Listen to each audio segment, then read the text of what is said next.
One of the hardest things I found on my PhD is owning my own limits and understanding what those limits are.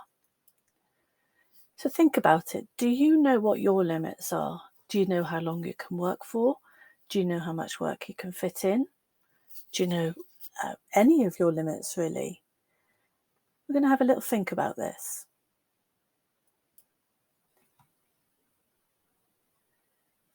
So in order to practice effective self-care, you need to know your own boundaries, which I'm going to define as the lines you draw between yourself and other people's expectations of you. If you don't know your own boundaries, taking care of yourself and treating your body and mind with respect is likely to prove elusive goals. You have to define what exactly is too far or too much for you in order to know how much you can achieve without negatively impacting your mental health. Knowing your limits is a strength, not a weakness. Being able to confidently say that you do not know something or cannot do something builds trust and transparency. Lying to others and yourself and not admitting this will cause issues in the long term with both your mental health and your relationships. Never feel ashamed to say, "I don't know," or "I can't do that." It is a sign of maturity and a sign of humility. Often it can lead to more learning and discovery than if you'd feigned confidence. So to know your own limits, you need to understand what your strengths and your weaknesses are. Understand your passion and your fears. Understand your desires and your dreams. You also need to respect your values in life, your beliefs, your personality, your priorities, your moods, your habits, your bodies, and your relationships.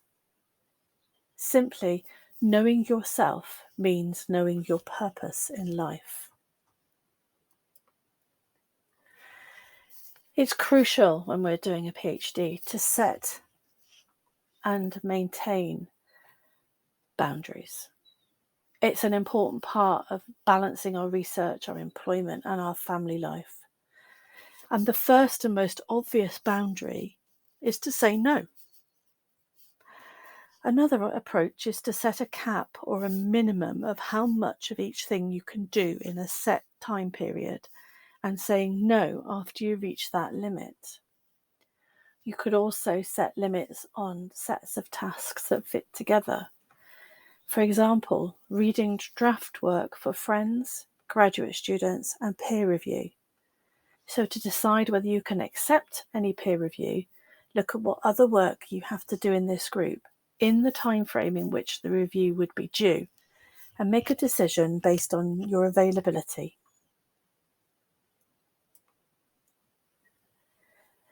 Being able to say no is healthy, and accepting when someone else says no.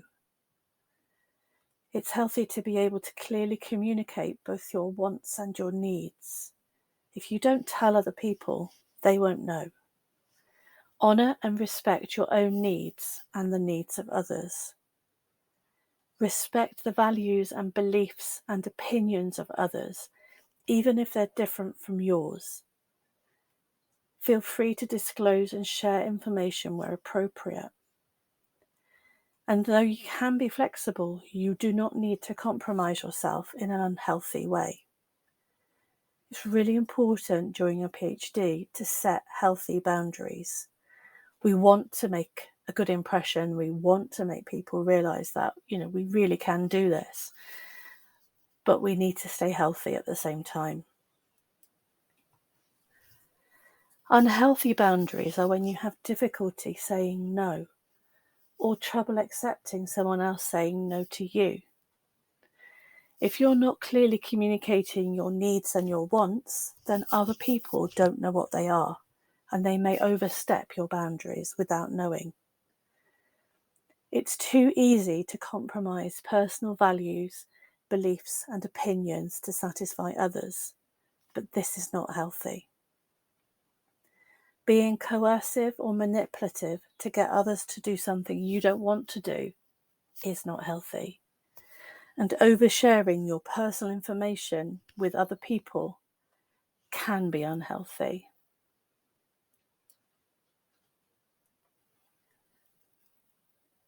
You really need to learn to say no. It's really important to be able to say no when you just don't have the time or the energy for something. But it's really hard to do. And I know that myself. It's really hard to say no when you just want to make a good impression. So you may feel more comfortable with other statements such as, I'd love to help, but I've got a lot on at the moment. Or, this is a really busy time for me, so I'm sorry I won't be able to help. And instead of defaulting and saying yes automatically, try saying, can I check my diary and get back to you? I'm not sure I'll be able to help with this. And that just gives you time to really evaluate whether or not you can do something. It's important to protect your study time. So take control of your schedule. Block out times in your weekly calendar where you have no flexibility. So that could be if you're going on a course or you have an appointment, maybe you've got a supervision meeting. You may have a hard deadline to produce some written work or some research data. But also, you should have no flexibility on things around family time and exercise, because they are just as important as the research you're doing. Reschedule meetings that can wait. Remove distractions and turn off your mobile when you're working. You can now download various different apps onto your phone that will turn off notifications, except for urgent ones, whilst you're working. And plan small chunks of time every day for self-care activities that re-energize and nourish you. These small chunks of time are just as crucial as your research time, your reading time, your writing time, your meeting time.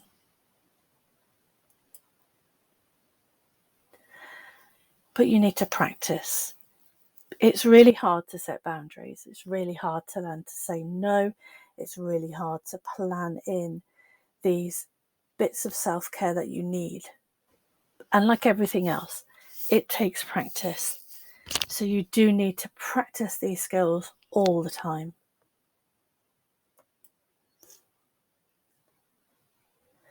And it's important to remember that if you don't know your own capabilities and limits, you may raise your goals and aspirations, but at the end you'll perceive yourself as falling short.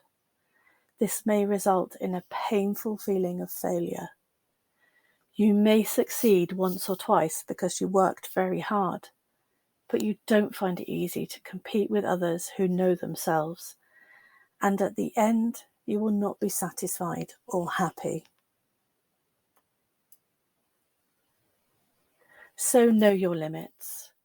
Know when you can give, know when you can demand, know when to say no, and know when enough is enough.